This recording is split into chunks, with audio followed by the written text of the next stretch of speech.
So Malvika and I, so when I was working in India, I think all of us who were freelancing at the time just got to know each other. And she and my friend Max we Max all, back. yeah. So we all hung out. And then we actually, when we moved back to New York, we had met up here as well. So We call him Indian American. He speaks yeah, he speaks so fluent Hindi. I know. It is literally difficult to define whether he's American guy or an Indian. I know. He's great. I think because he grew up in Delhi too, so Yes, he has yes. that extra His extra parents touch. were with the New York Times. Then Yeah. he worked for a few time with New York Times with India Inc. So now Yes. he's in Kenya. Yes, he's in Kenya and doing well. I'm reading I'm following him and reading his articles. Yep. So, sir, when we will get time, we will invite him also for. Oh Array, yeah. Yeah. I'm sure we I'm would. tapping him. Let me tell you, I'm tapping him for last 4 years, but he is super busy. He's super busy. Yeah. And I can understand working in very different environment, like working Yeah. in uh, Africa. It's really hard. It's really tough, and he has to travel a lot. I have whenever I have called him, I get message. I'm traveling. I'm traveling. I'm traveling. I And I said, know. okay. Whenever you will settle down, let me know.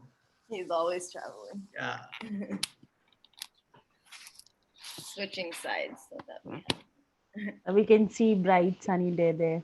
yeah, you can see a little bit of New York. It's very foggy today. So it's around 9:30 there. Yeah, 9:30 a.m. Thanks for doing this so late. I know there were some earlier times, but I Oh no, that's wasn't sure if absolutely. I could That's do it at fine. 6 a.m. We are absolutely fine with it. Even students are also joining one by one. So it's I can see there are 10 attendees. We still have 5 minutes. So if you want to ask anything, because Shashwati ma'am will be there with you, and then I'll go behind the camera. So Sir likes to be behind the camera. I always be on another side of the camera. So I like to do that. So we have our one more colleague, Mr. Sagar Gokhale, with us. Hi. Sir, we have time till then. You can start your video. Yeah. So is everyone in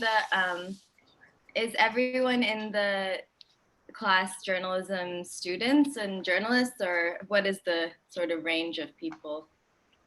So most of them, they are students basically from our college. Means 90% they are students. Few of them have joined outside. Only two, three, four of them. Okay. Till then. Okay. So we all are from journalism background. Yeah. Shashwati Shweta, she was working with NDTV and she was also working with Ministry of Information and Technology. Broadcasting. Ministry of Broadcasting.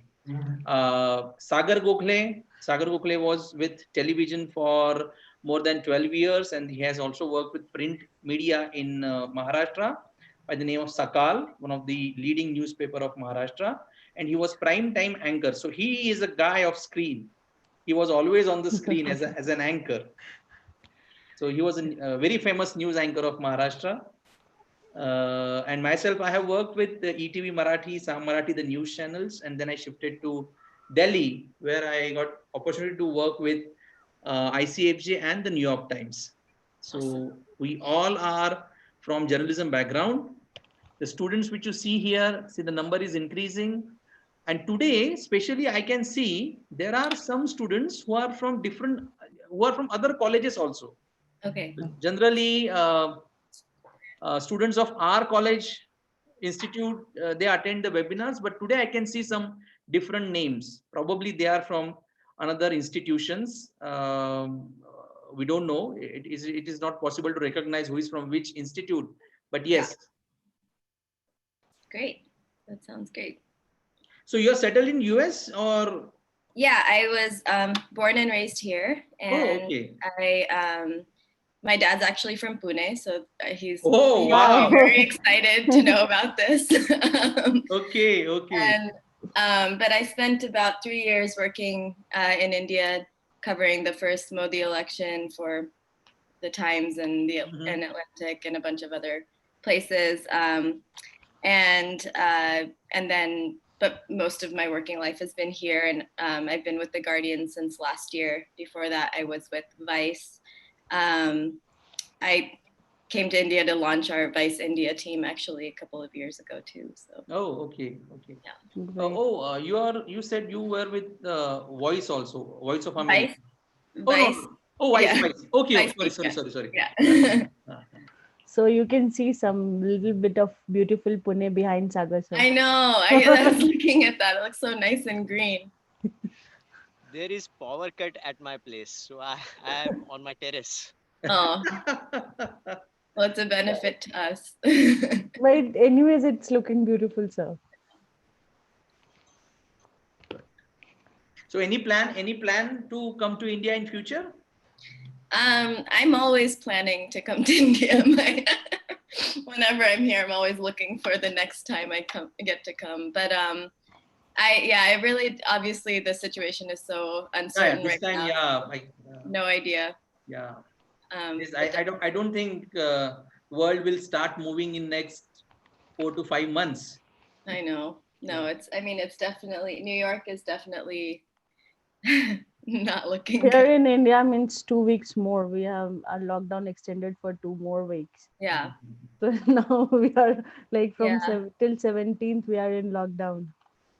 Do you think it'll stretch beyond that, or do you get a sense of what's going to happen? It I will get stretched for it, sure. It will get it will stretched get because the strict. way authorities are thinking and the way things are moving, Yeah. I think the only option which they think the authority think is good is lockdown, and they will Yeah. stretch the lockdown. Now, right now, today, a day before, no, yesterday only, they have given chance for the people who are stuck in different states to Yeah. move to their respective states. Right. So, Basically the migrant the labor. Migrant work. migrant laborers. Right. Yeah. So, railway ministry has started some special trains Yeah. to shift or to move these laborers from their working state to their native states. Because I know that was like the main crisis when the Yes, lockdown yes, first happened. I was yes. following. Correct, correct, correct. I think it's 7 o'clock. So shall we start, Ankita? Sure. Sure. Yep. So let's start. Shashwati ma'am, Yes, हमें ma'am. सिर्फ screen से हटा दीजिए, Okay, sir. मुझे और सागर sir. या, thank you.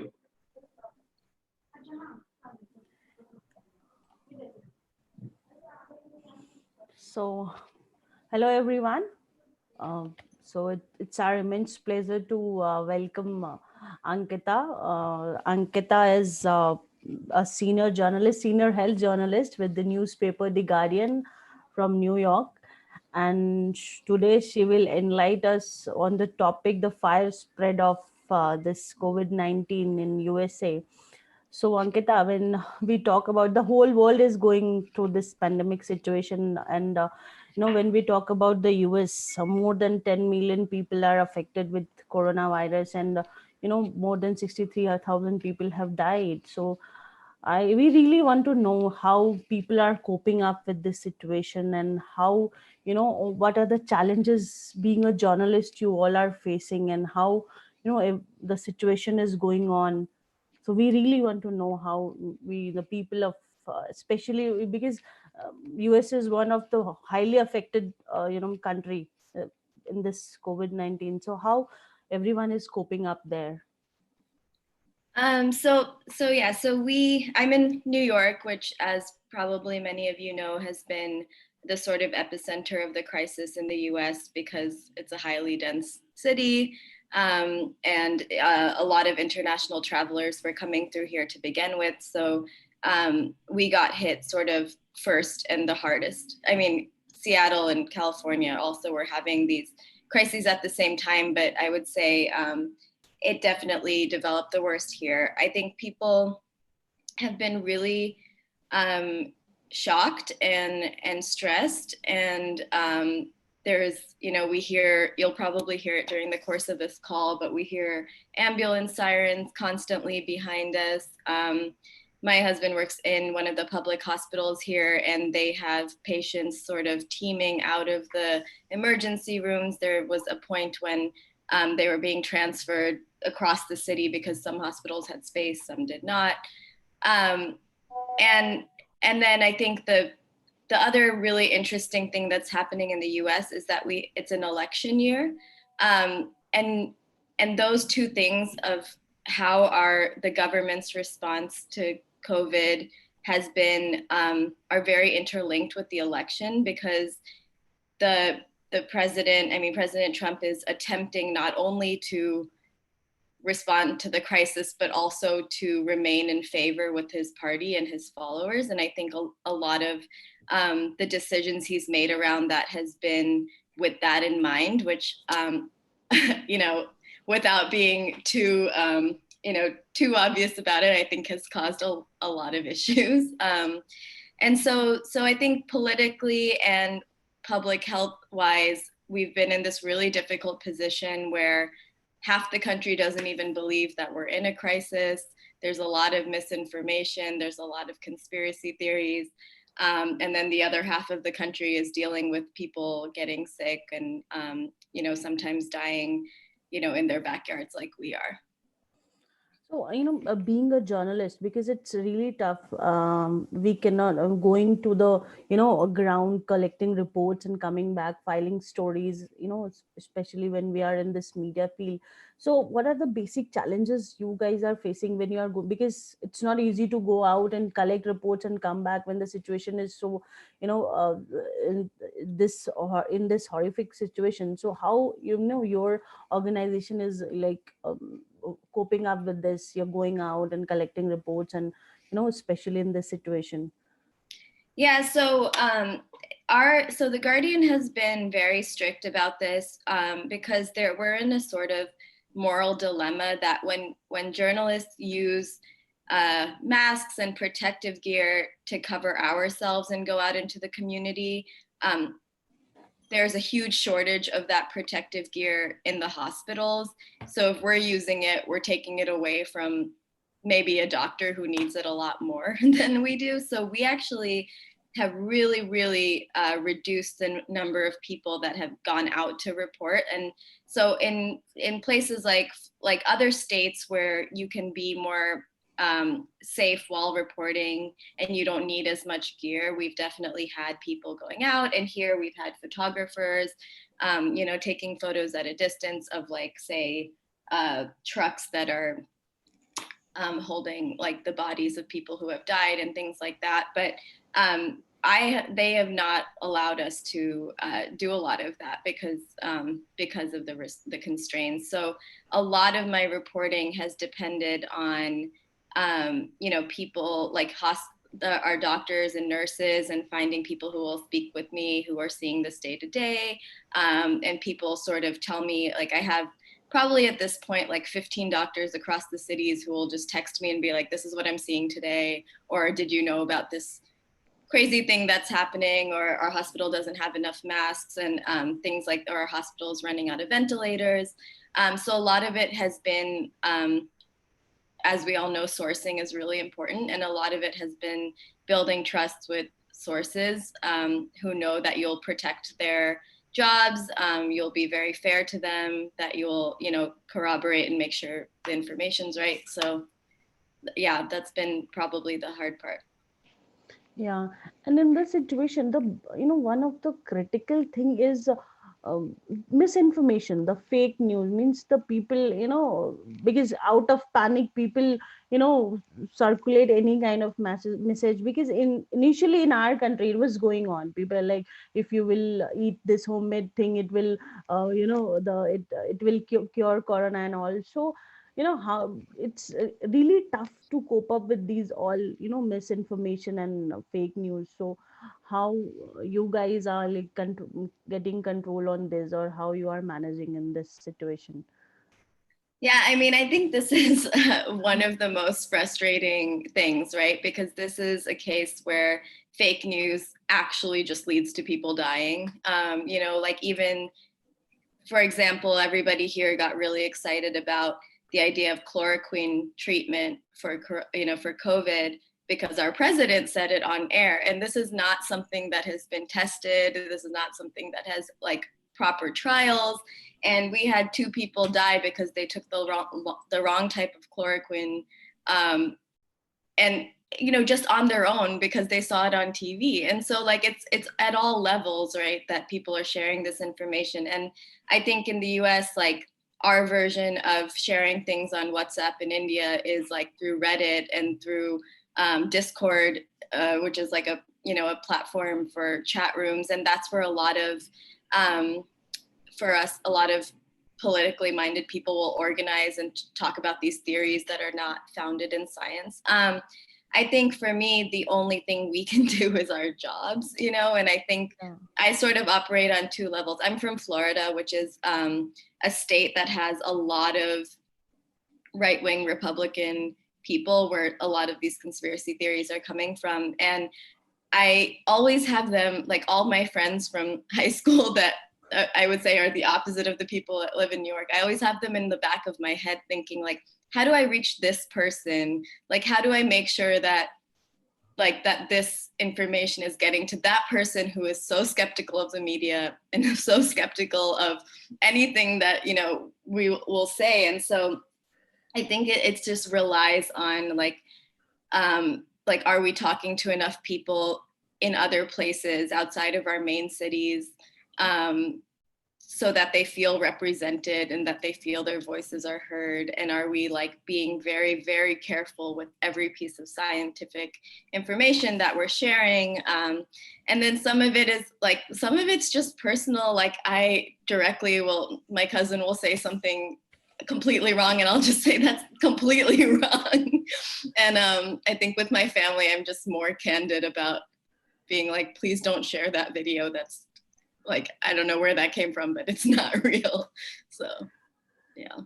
Yeah, and one thing which came, which comes in mind means because the country like US means it's the superpower of the world.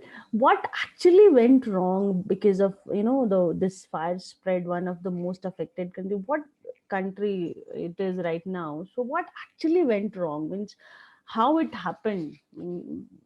Especially because when we talk about country like US, we actually because being in India, like always it's back of mind that we are talking about the superpower. So actually we really want to know what actually went wrong.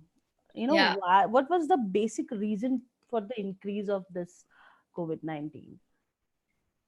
So I think there's obviously I would have to be a genius to know exactly how this happened, but there's sort of 3 things that I think are really important here.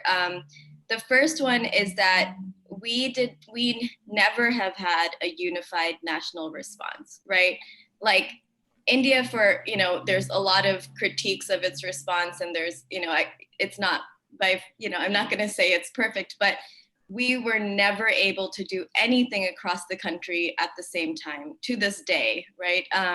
So the US got its first COVID case the same time South Korea did.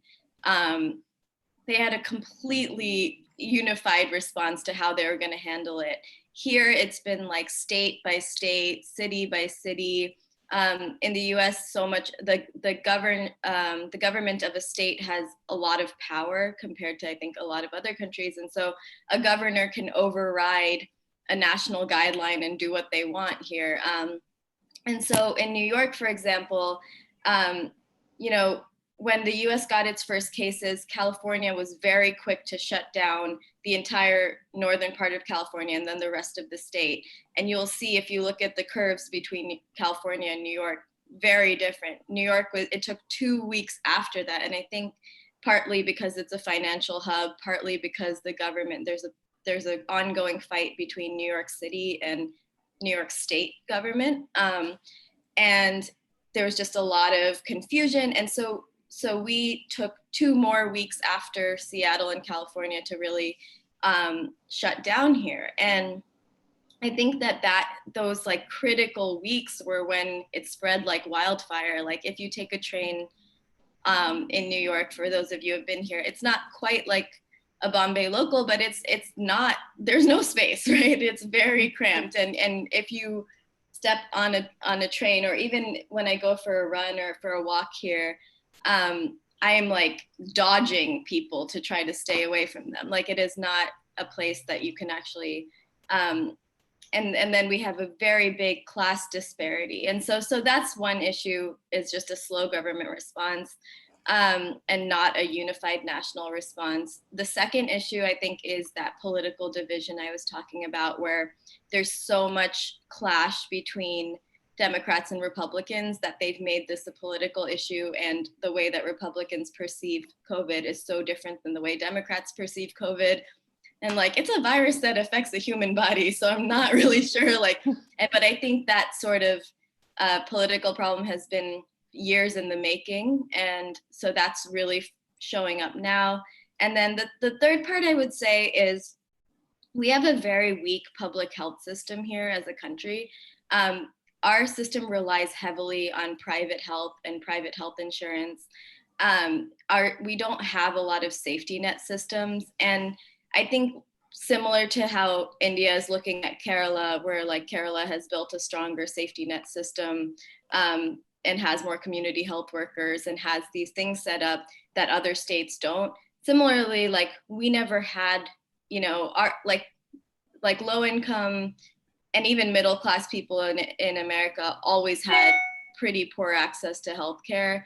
And that's a crazy thing to say in a country like the US that has so much money and spends 18% of our GDP on healthcare, but it's because it's been so privatized, it's very uneven. So a lot of people here, for example, didn't know where to go to get a test if they were sick, or were scared that if they went to the hospital, they would get a $20,000 bill, which they did. Like the first people who got tested for COVID here got $15,000 hospital bills.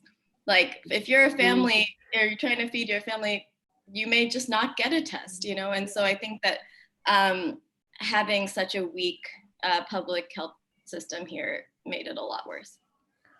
Yeah. Yeah, Ankita, meanwhile, we are getting few questions. Yeah. We have 2 questions. Can we take it? Of course. Yeah, it's kind of same question.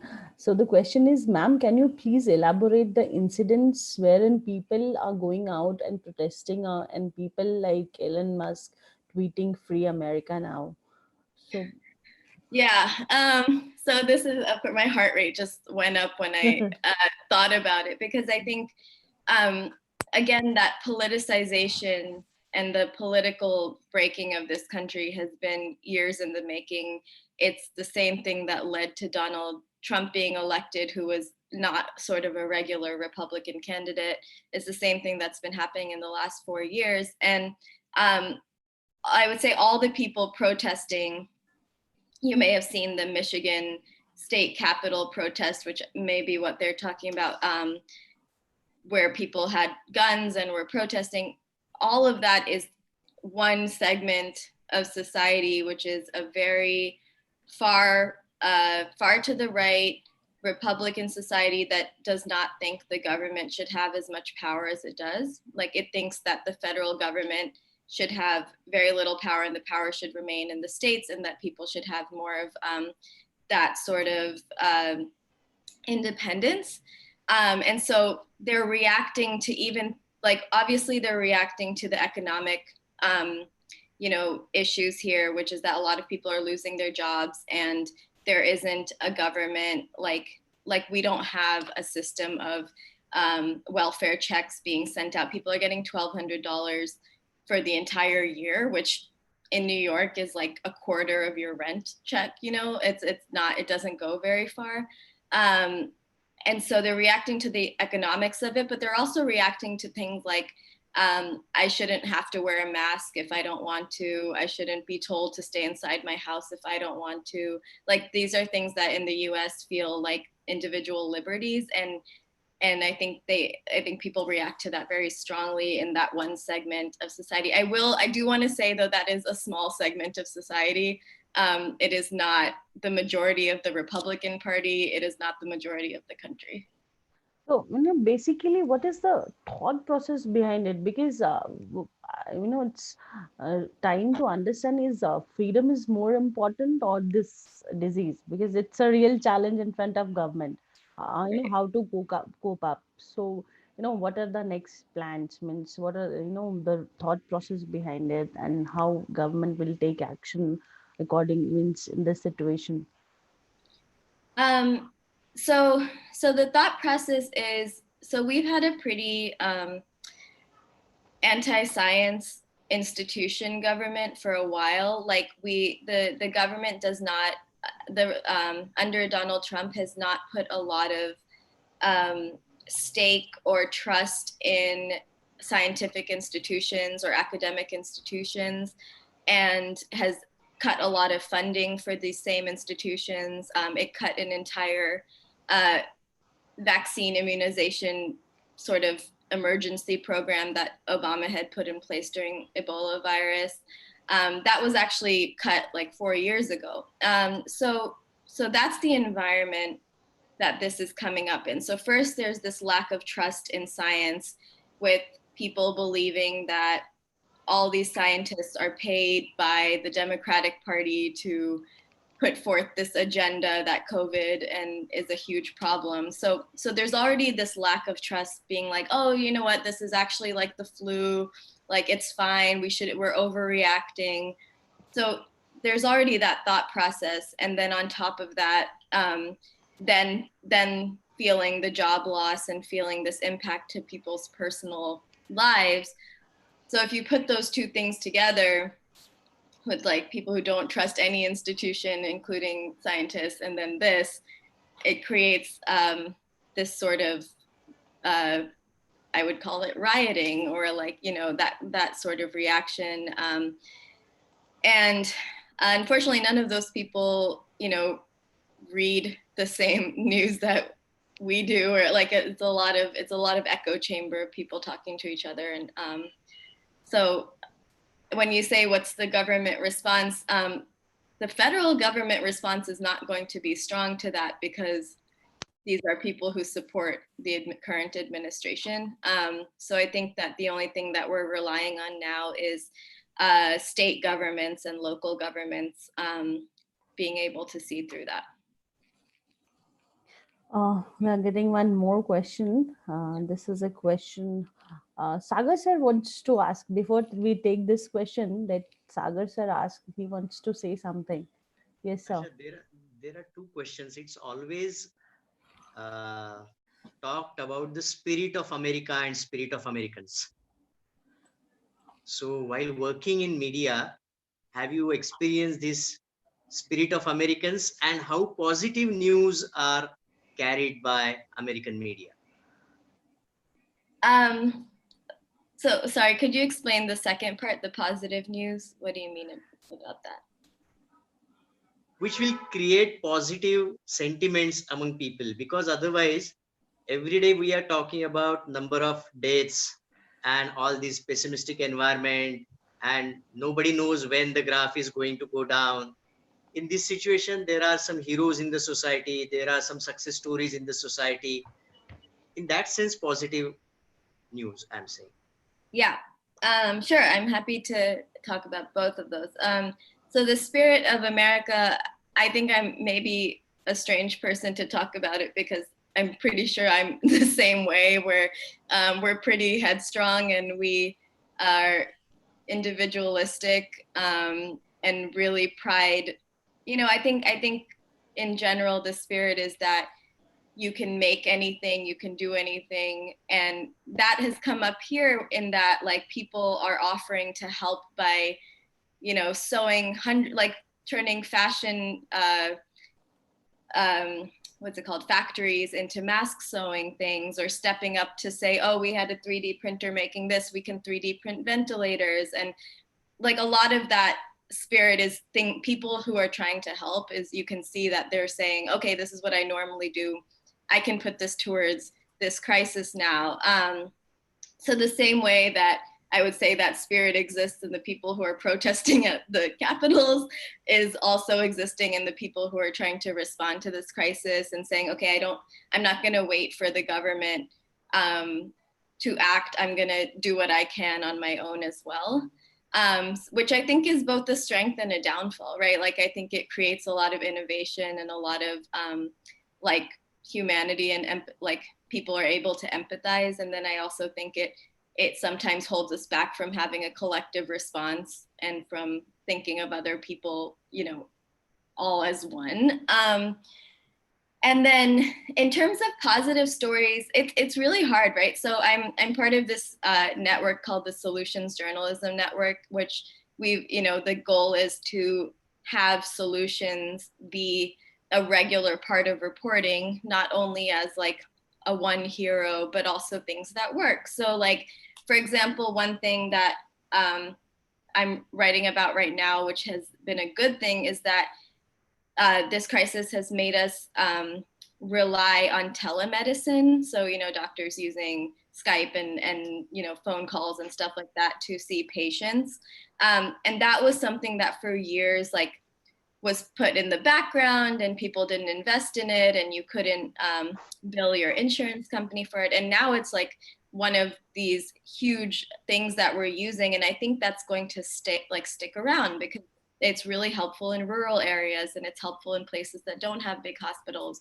So I think we are trying to report on some of that. But I think that the hard balance is trying not to minimize the crisis at hand while doing that, because you don't want to sort of be like, but look at this wonderful person doing this, when in your backyard you have this huge problem and people are still not listening to the rules. So it's just such a careful balance.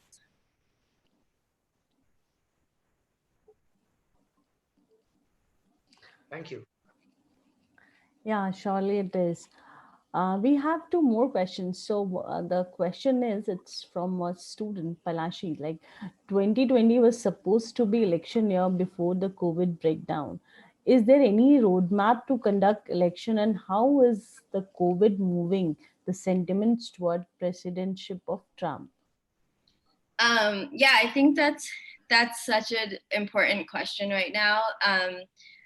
So one of the things that has come, so we had, we have these primary elections in the early part of an election year where the states vote on specific presidential candidates. So that's how, Biden was picked over Bernie Sanders and other candidates. And in those, and then there's the main election in November. So in these smaller elections, because many of them were in March and April, we were able to see sort of what happens if you try to run an election during a pandemic. So for example, in Florida, they had a lot of people voted by mail. So we have, a system to send in mailing ballots, but not every state has that strong of a system. And in a lot of states, you have to give a reason you want to do that. Like you have to say, oh, I have cancer, I can't leave the house, or I work overseas or whatever. So in places where those rules hadn't changed, not everybody could vote by mail. So they went in person. And in Florida, two, poll workers, like people who were handling the elections, died because they were, exposed during that time. Same thing happened in Wisconsin, where a lot of people voted by mail. But the people who didn't, there was 40 cases that have come out of just one city in that election because people were standing in line to vote. And so I think what we're trying to learn from those experiences of what will happen in November. And I think the hard part is November is still pretty far away and people are not sure what that will look like. And I think there's some optimism that, oh, it won't be that bad. Maybe we can run a normal election. And then there's the other side being like, we're probably going to see, a few waves of COVID and there could be one then. So we need to prepare. So the main thing that that people are trying to do is shift to a vote by mail system. this is extremely expensive. They say it's about $6 billion, $4 to $6 billion to run a vote by mail system. So it's a huge undertaking that the government has to invest in. And it's also like a political issue where a lot of, I don't know how much this is interesting, so I'll keep it short, but a lot of Republicans don't always trust vote by mail because they think people can vote fraudulently. And so there's a little bit of opposition to that. But I think there's a general understanding that that's probably the safest way to run the election. In terms of what that means for President Trump, I think that like in a lot of situations in the past where there have been either wars or national crises, people often stick with whoever's already in power because they think that a change in administration will cause more problems. So historically, there's one side of history that says people will just try to keep Trump in power so there's not more change.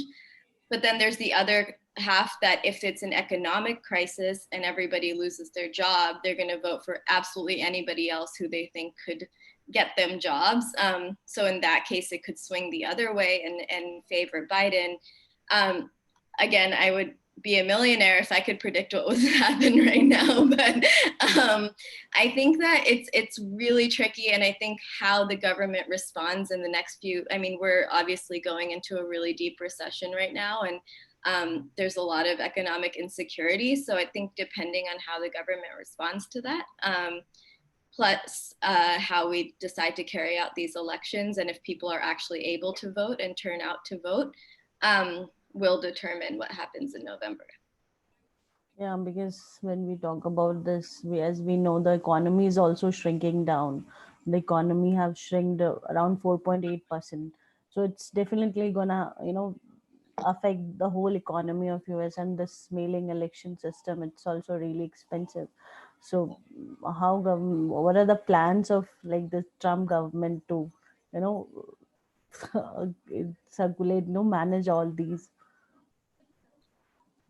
Yeah, I think it's happening in sort of short sprints where Congress approved the first coronavirus aid package, and it approved like 4 million, compared to 4 billion, very small fraction of what's needed for elections. So we don't know. And then with the economic stimulus, I think we're going to have a really bad economic situation this year. And I don't think anybody on either side of the political spectrum has introduced a good plan for that. Yeah, sure. We have few more questions. So one question is, do big media houses like The Guardian run their own narratives in USA? So The Guardian US, we work independently of the UK in the sense that we have our own editor-in-chief. We have our own reporters. We have offices in DC, California, and New York. And we set all of our story ideas based on what for US readers, not just global readers. But obviously the London office is the mothership. That's where that's where Captain Viner is. That's where a lot of our, people come from. Most of my office is British. And so that's extremely important. And I think that what we do here is we speak to a US audience, but with enough context for an international audience. So we're always thinking like, okay, I'm writing this, for an American reader, but in a way that anybody reading anywhere can understand, which is definitely not the case in other places I've worked, which, don't really care to explain things, outside of the country. So I think that, so I'd say I don't want to say we have a narrative because I don't think there's a unified narrative that, everybody at The Guardian has. There's a lot of different kinds of people with a lot of different backgrounds working here, and which is the best part of it, I think. And I also think that one of the things that runs through the whole organization is it's an organization that's very committed to talking about working class people, racial disparities, economic disparities, the environment, like things that affect the most vulnerable people in the country. And so if you compare our coverage to, say, the Wall Street Journal, we're talking to a really different segment of society and about a very different segment of society. Now we're getting lots of questions. So one more question is, it's from a student. Hello, ma'am. We have seen President Trump always mocking media houses who has criticized the government decisions. For example, Jim Acosta of CNN tagged as a reporter of fake news organization. So how is the state relation between government and media there in US during this crisis? Not much different than the relationship that it is in India, but I would say very strained. I think there's a lot of distrust there. And I think, I mean, I don't want to shirk all responsibility from the media. Like, I think the media I think someone's not muted. No, but I think that, yeah, I think Trump is very anti-media. I mean, the establishment media or the big media houses here. And that's created a lot of distrust in media, and it's made our lives extremely difficult.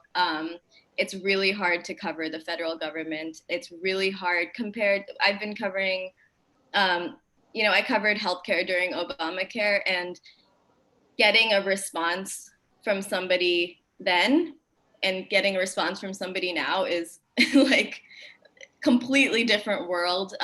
People won't talk to you. You basically have to, the way the way you have FIRs, we have FOIAs, we have to file a bunch of Freedom of Information Act requests just to get the most basic government data, because they're so hesitant to share anything with us, which I think makes a really difficult environment, because it makes it feel like the media is always trying to like gotcha, like surprise the government with some terrible thing we found, when it's actually like, or you could have just shared it and this could have been a much easier process. So it's a really strained relationship.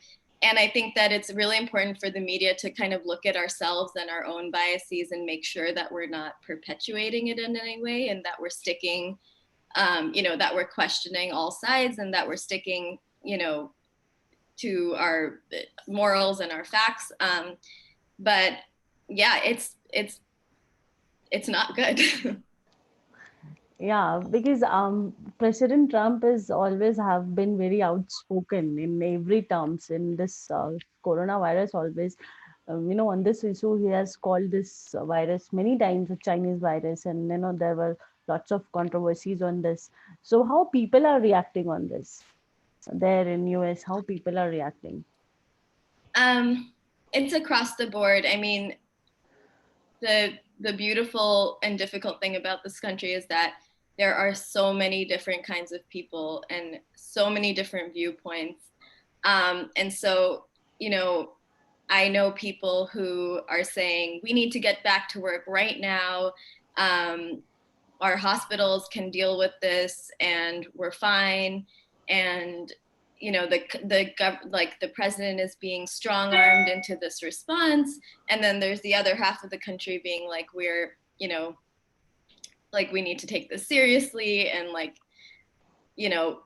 we shouldn't be putting our lives over jobs, or we shouldn't have to choose between our lives and our jobs right now. Trump himself is like entertaining to everybody, whether you like him or not. People can't stop watching him. So half the country thinks he's a train wreck, half the country thinks he's a savior, but like nobody can stop watching, and he knows that, and he uses that to his advantage to distract. It's easy to throw up a tweet and that distracts you from the fact that you just hired a dog breeder to run the vaccine program or whatever, right? Like there's like this constant sort of moving the country's head this way and that way. And I think that it's very like difficult to just stay focused on what's actually happening. Yeah, it's in this situation, it's really tough. So one question we have, this question is from our colleague. So what are the challenges in covering the pandemic compared to with other news stories? Um, I mean, I think it's unprecedented, right? Like nobody's ever dealt with something of this magnitude. Nobody knows how to. Um, I think the other thing is, as journalists, like most of the time, I've always operated as like story first, and then my own well-being and safety second. And this is the first time I've had to put, Even being switch a that. media person, this is the same story everywhere. Yeah. So I think like in this case, you have to put yourself, your family, your safety first, and the story second, because it just nobody knows what's going to happen. So that's been a challenge. I think the other challenge is grasping the most important thing. What is the most important thing at this moment to talk about when there's so much going on? So sticking to your beat and being able to build on that has been really important. Actually, the most helpful thing to me right now is that when I was in India, I did this investigative story that took like 2 years about malaria deaths and about how the government was covering up malaria deaths and why that was happening. And that gave me this insight into how the WHO worked and how the funding mechanisms around that worked, and how communicable diseases, how vaccines are disseminated. And getting so deeply into that malaria story is probably the most helpful thing right now, because this is just that on a much larger scale with the same amount of sort of government friction and like international organizations like the WHO involved, and you're looking at so many different players, and a virus that has no borders. And so I think that the challenges are that we've never seen anything like this. There's nothing that could have prepared us for this moment. But I think that the most helpful things are if you're somebody who understands that, at least, like, I'm not obviously a scientist, but I can look at a study and know if it's real or not. And I think that kind of stuff helps a lot. Yeah, sure. There's one more question. Is there any exit plan? How the Trump's government is planning to get out of this crisis? I mean, So he mentioned, as a lot of you probably know, that he's not extending the national guidelines yesterday. So he's not going to extend the guidance around, specific staying home rules and stuff like that. And so now it's up to the states to take that. And a lot of states have banded together regionally to make decisions together. So California made an alliance with other states in the West Coast, and New York, Connecticut, and New Jersey here on the East Coast have decided that they will all make decisions together, because, which is kind of crazy, right? Like, we're having these like fracturing parts of the country. So I think what people are hoping for is that figuring out ways to keep this in some amount of control, open up some part of the economy very slowly in the next few months, and wait for a vaccine till things get to normal. yeah. So we have one more question. It's like the question is there any scope of investigative stories at present? Do you agree that there is more news based on the compared to analysis based stories? Wait, sorry, could you repeat that again? I don't think I heard it right. Yeah, the question is there any scope for investigative stories at present? Do you agree that there is more news based compared to analysis based stories? Um,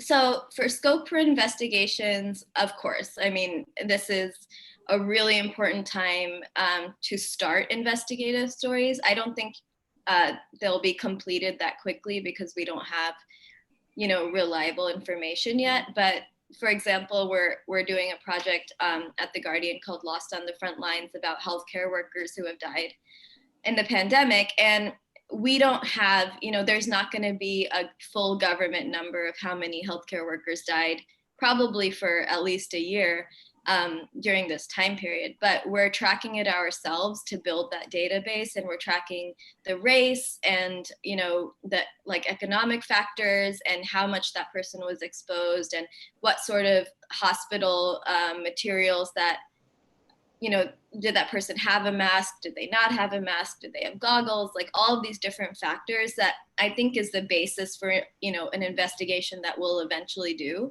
But it just like requires us to start tracking now. Similar to like what the government is spending money on. Like we changed this huge convention center here in New York into a hospital bed and employed the military to come work here. There's only like 50 people at that place. So like, is that going to be something where we end up seeing a lot of like funds were used versus should they have been sent somewhere else? So I think in terms of investigations, like this is a great time to start thinking about them and to start figuring out where the focus is going to be for a few months from now, when you actually can look at the data and talk to people and figure out what actually happened. In terms of news and analysis, I hope there's more news right now. I think there's a lot of analysis. There's a lot of hot takes on the virus that I'm sort of like, we don't have the full spectrum of knowledge and insight yet to analyze it to that extent. So I'm a little confused why there's so much analysis. So I personally think there should be just a real focus on hard news stories and reporting the facts nonstop. Yeah, we're getting lots of questions. Shall we take it? Yeah.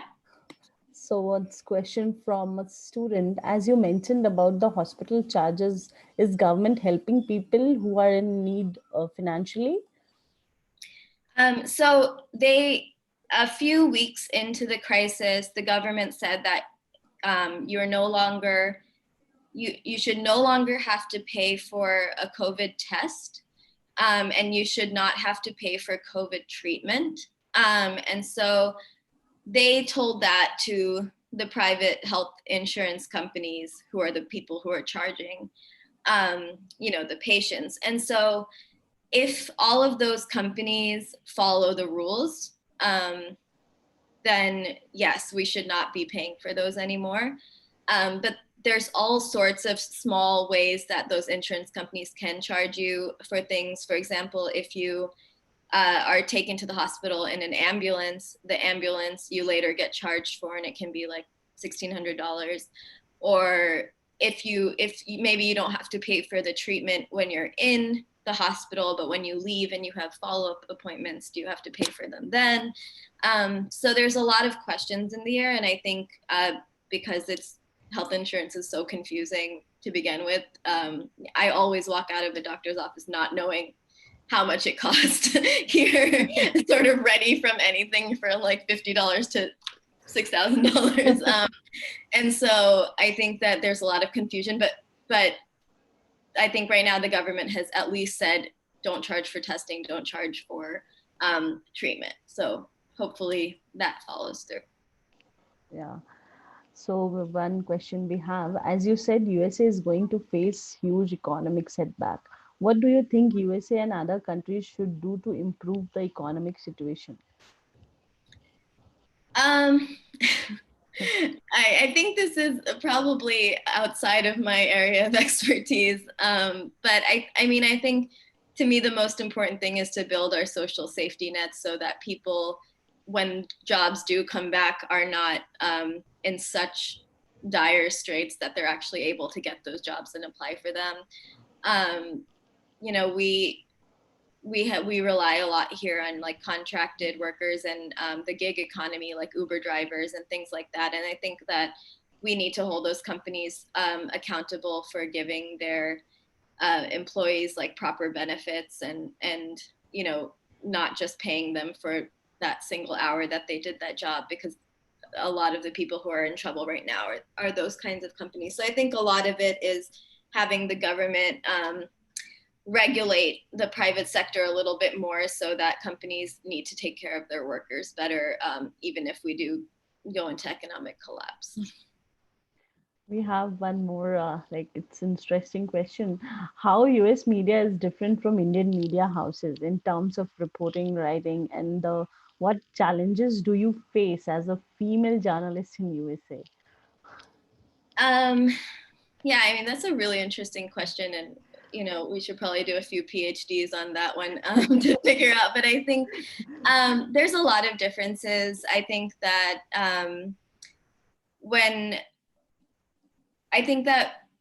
in terms of, I mean, the writing and reporting, the basics of writing and reporting are the same everywhere. And I think the ethics of journalism hopefully are about the same everywhere. But I think that there's a lot of, I'm trying to think of the best way to say this. I think for me, there was a little bit more freedom in US media than Indian media in terms of the backlash that I would get when I wrote, for that audience. Like, I think that there's a lot more threat and maybe government backlash than there is here. I mean, there's a lot of trolling here, but there's not sort of that heightened threat. I think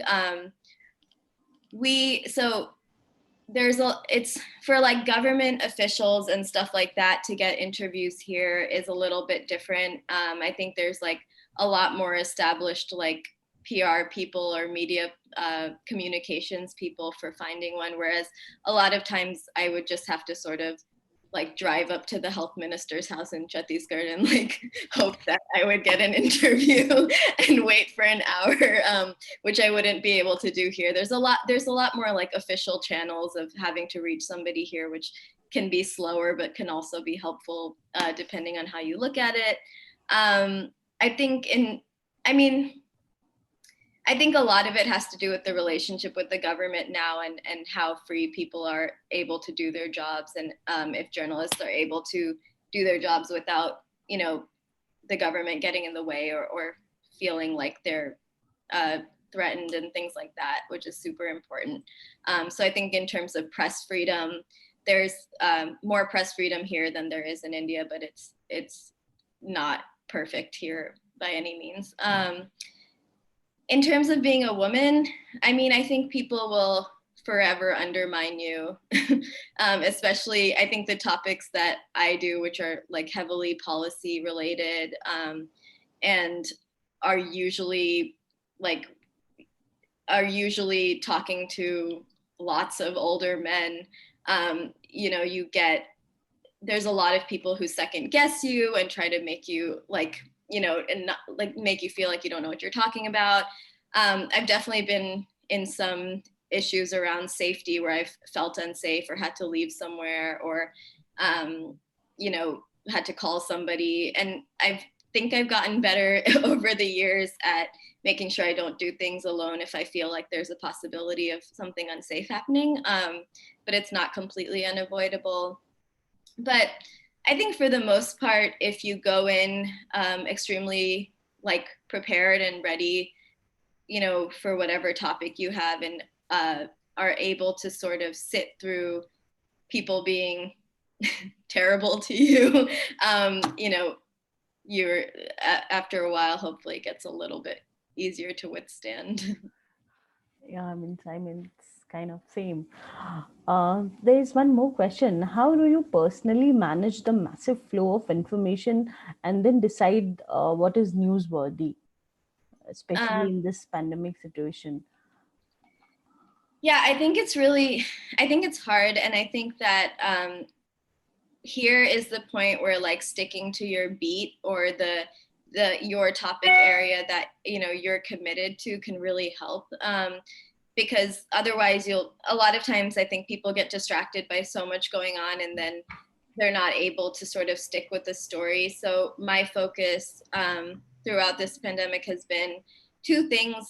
One is I was working on a voting rights project before this started, and so elections and how the elections are impacted by COVID are one thing I focus on, and the other part I focus on is mostly sort of like access to healthcare in New York City. And so I think having a little bit of a narrow focus helps you from getting distracted and getting lost in that sea of information, and things like that. But I think that's main that also helps you in terms of sourcing, right? Like I think if you have that ability to build sources in that specific topic and people know you as, oh, she's the person who covers X and Y topic, then they're also more likely to give you story ideas which build on, and you get more tips and you can build on that. And those actually cut through some of the noise where other people might just be scratching the surface on that topic. So I think it's just picking one or two things that you care a lot about and trying to block everything else out and stick to it. Now, there's one more question. This may be from a budding journalist. What advice would you give people who are aspiring to work abroad as a journalist? How it is different working from home ground? So I think I think it's incredibly important to report, both on your community and also in a community that you know very little about. And I think, reporting on your community is important because no one will hold you more accountable than the people you know. And if you get something wrong, they will be the first to tell you. Like if I write something bad about New York, like everybody, they jump on you. And if you misrepresent your own city, your own community, you'll never hear the end of it. And I think that makes you a really strong journalist. So I think that everyone should always cover the community that they're in. But I also think in terms of like, I've worked, in India, which obviously I'm Indian and have visited my whole life, but it was still not where I grew up. It was a really different world for me. And I think one thing is you have to spend enough time there. Like I think people who try to cover assignments abroad and they go there for a week and leave, usually get the story wrong because they just don't have enough context, and have not built enough trust with people to report those stories. But I would say like you have to take leaps of faith. Like, when I moved to India, I did not have a job to do that. I had like 2 journalism grants that like probably would have lasted me 2 months of income. But I just tried really hard to talk to every editor I knew before I left and said, I'm going to do this. What kind of things are you interested in? This is what I usually do. And then once you get there, like I worked every single day when I lived in India for those 2 years, like the 2 years I was covering the Modi election and the next year, I literally did not take one day off, which I don't recommend, but I remember I worked on my birthday, I worked on New Year's, I worked like every single day. And the first year I didn't live anywhere because I kept following my stories from like, I was in Punjab and then I was in Orissa and then I was in Andhra and then I was like, just like going everywhere, staying at like anybody who would let me. It's like I stayed at an NGO, then I stayed at a hospital and like anything that people could let me stay at. So I think sometimes it is like getting out of that comfort zone and just being like, okay, right now it's about the story. And I'm going to put all of my, effort into this. And especially if you're covering a community that you're not used to or that is in a different country, like you have to do justice to that. And you have to make sure that, you're not coming in, like being an outsider helps you have fresh eyes and see things that other people don't see. But you can also get things wrong so easily. So you have to be able to like, do your due diligence. But I also got some really good advice where, which was you should never work in a place where people can't tell you, I'm trying to say this in a way that didn't use the curse word that they used, but like people can't tell you to like, piss off. Like you should always live in a place where someone can insult you and you understand that. And so I think that was really good advice too.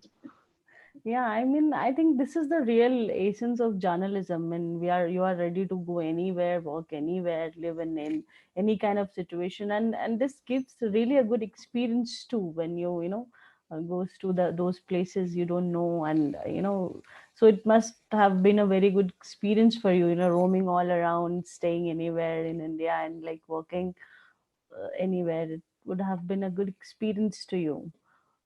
I mean, it was amazing. And I would say that like there's definitely places I've gone in the US that feel equally foreign to me. I was reporting in West Virginia, which is this very rural, mountainous place with like very different people, and I've never felt so out of place in my life, and that's like, just 3 hours from where I was living in Washington, D.C. at the time. So yeah, I think everybody should explore, because this is the perfect job to explore in. So being a journalist, like being working in media industry, what difference you feel before lockdown you were working and now everything is messed up, the situation, most affected, country, you're residing in the most affected city, hotspot. So what is the difference you feel, the working conditions and the environment, and, it's not safe going outside. Yeah, I mean, I just miss reporting and meeting people in person. Like before this happened, I was supposed to go on all these work trips. I was going to like a indigenous reservation to talk about, that elections there. Like there was all these things that I was planning to do that, like you have to see things in person to fully understand them. And I think that it's really difficult being a journalist and not being able to do that. It feels extremely suffocating, to not be able to see things in person or spend, hours drinking coffee with somebody to understand their life better. All my, when your interviews are on the phone or through video chat or something, like it's not the same. People, there's not that same level of rapport, and a lot of my reporting right now is on like people whose family members have died, and like it's really hard to have that human conversation about your brother dying on the phone. Like it feels very distanced, and so I think that's been really hard. And then in New York, like this is such a vibrant city where something new is happening every day, and I just miss being a person in New York who gets to like go to a restaurant. Oh. We have one more interesting question. Ma'am, Hollywood and the movies are so popular and watched all over the world. How hard Corona hit the American film industry? Huh, I have no idea. I like never know about movies until 6 months after they came out, so I think I'm the wrong person to ask. Yeah, sure, because And I'm just not that worried about the actors right now, I guess. your beat is held, so we can understand. Being a when you are a working journalist, you hardly get time to watch movies and all. Yeah, or I'm just a little bit lame. I don't know. Yeah. So we have one more question. It's kind of same which I asked you. Like, don't you think President Trump calling the virus Chinese virus perpetuated a lot of racist behavior against Asian people? There were many cases where people literally attacked Asian people, thinking that they are the cause of this coronavirus. So, as a journalist, how you manage these kind of issues? Yeah, I think hate crimes here are very easily incited, and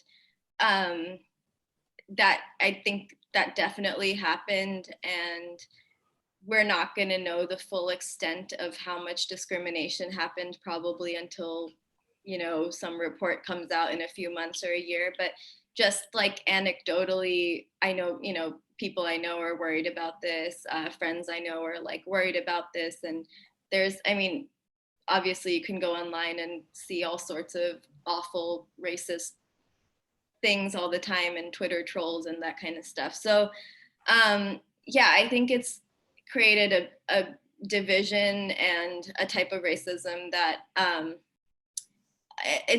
it always existed in the US. Like I grew up in Florida and dealt with lots of racist people especially after like 9/11, for example, where we were all sort of like anyone brown was seen as a terrorist. And I remember like people vandalized my dad's car, and people were like the US has always had some amount of people who are racist. And I think that at these moments, we see more of it.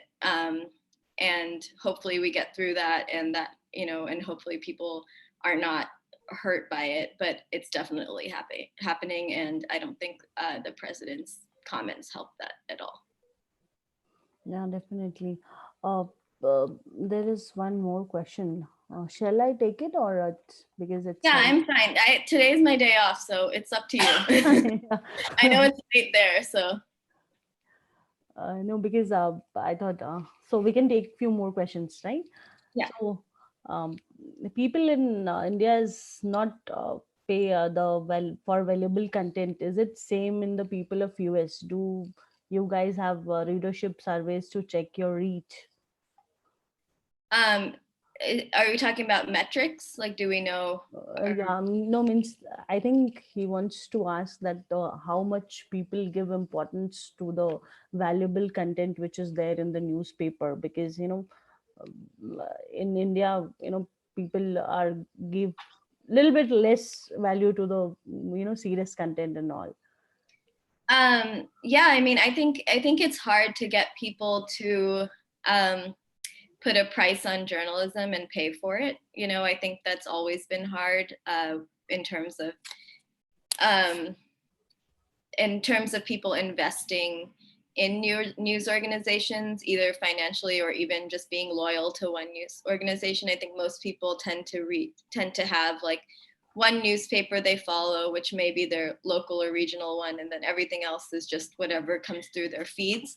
But I also think that, as people have gotten more politically minded, and in the last few years, people are sort of finding who they trust and focusing on that, and whether that's like individual journalists that they trust or individual or specific organizations they trust. There is, like, we get a lot of good feedback from our readers, and The Guardian, has a lot of like drives, and we don't have a paywall, but we get fundraising and that kind of thing, and I think we get a good amount of feedback that feels very supportive. But I think it's really hard to get people to. I think people don't recognize like the amount of resources it takes to write a news story, and they feel like, oh, but we could get it on that person's blog over there for free. Why go over here? And then the quality is just so different. But I think the more people are literate about the media, the better that will get. Yeah. We have one more question. It's interesting. As a journalist, how is your lockdown is going? It's been hard. I mean, I think I've been at home since the first week of March, and it is now the first week of May. And New York apartments are not that big.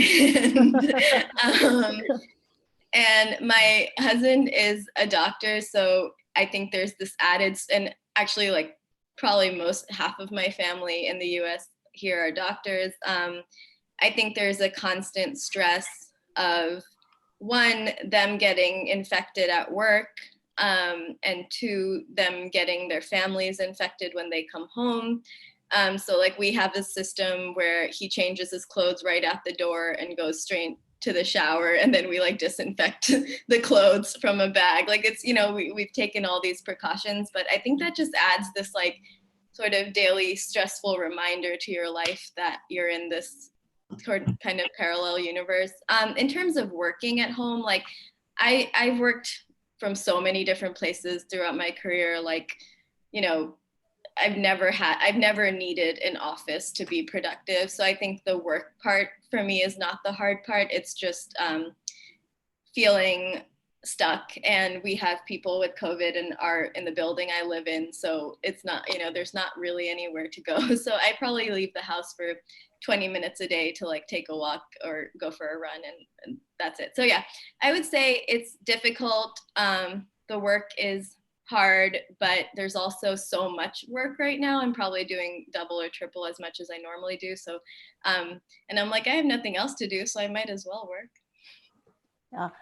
So, as your husband is a doctor, and basically in this situation, we are calling them all the doctors. They are basically the corona warriors, and you are living with one of the warriors. So, because here in hospital, the doctors, the nurses, they have not gone their home since 1 month, 15 days, 10 days. They are working really hard. So, what are the situations there in the hospital? How they are managing? How doctors are working, and how difficult it is to live, you know, to manage all the precautions and to live with them, and the situation. Yeah, I mean, I think the most difficult thing that the physicians and the nurses here are facing is that I think they, everyone's calling them heroes, but they also feel like victims because they haven't had the protection they need. They don't have the resources they need. Like they don't feel like they can do their job safely, and keep their families safe. So I think it's like on the one hand, they're getting, everybody's clapping outside every day for them, and there's all this, this sort of like recognition of how important their work is. And on the other hand, I think they feel betrayed by, the systems that they work in that are not taking care of them. We had a problem here with all these doctors and trainings and medical students who had asked for extra pay, not for income, but in case they got sick for their families or to take care of their student loans, and they were denied that. So I think there's a lot of like frustration. And as I mentioned with this project we're doing about health workers who have died, like so many of them are so young, and they're finding that the viral load, like the amount of virus you're exposed to, it's not just being exposed, in passing, but if you're exposed more, you also get sicker. So I think these are people who are, seeing hundreds of people a day sometimes in passing. So there's just no easy way to deal with that. I think it's really hard, and it's really stressful. And I think I think we're noticing how broken our hospital systems are in this moment. So we can take one, two more questions before wrapping up. Yeah, let's do a couple and then. Yeah. So one more question is how you see the situation in upcoming months. I think we have to be really patient, and take this extremely slowly. And I think that, all of us are really eager to like go back to our normal lives. And I think we should just mentally expect that that will not happen until we have a vaccine. Like, even if we're able to go out on the streets a little bit more, we probably still can't go to a wedding or go to a fully, packed restaurant or like go to a concert. Like, I don't think that's going to happen for many, many months, if not years. And so I think the most important thing for me has just constantly reminding myself to be patient and take it slow and expect this is a marathon and not a sprint. And the lockdown is only the first part of the physical distancing measures that are going to happen. I don't expect to be working in our office for the rest of 2020. I think it's going to be really interesting to see how we cover the election this year, and how we're able to get on the ground to do that. But yeah, I think in the next few months, I just expect that we're going to have extremely slow phases of getting back. I don't think we'll like, get back to complete normal, but I think it'll be different. And I think the social norms, like I think we'll all be wearing masks for a long time. Yeah. We have one more question. It's in this pandemic situation, it's gonna affect a lot of jobs. Once the lockdown is over, do you think the journalism will also be not the same after this turmoil? Yeah, I mean, in journalism, I always operate from the assumption that every one of my jobs is only guaranteed for 1 or 2 years at a time, and that anything could happen to that company because I think media is very volatile, and it's not an industry where you can have an extremely, and I say that working at a pretty big place, I don't think it's a place where you have a guarantee of your job ever. And I think that media industry that gets hit very hard with every economic imbalance and recession. So I'm not going to paint a rosy picture about the media industry right now. Like, I have no idea what will happen to any of the jobs in our newsroom, including mine, in the next couple of years.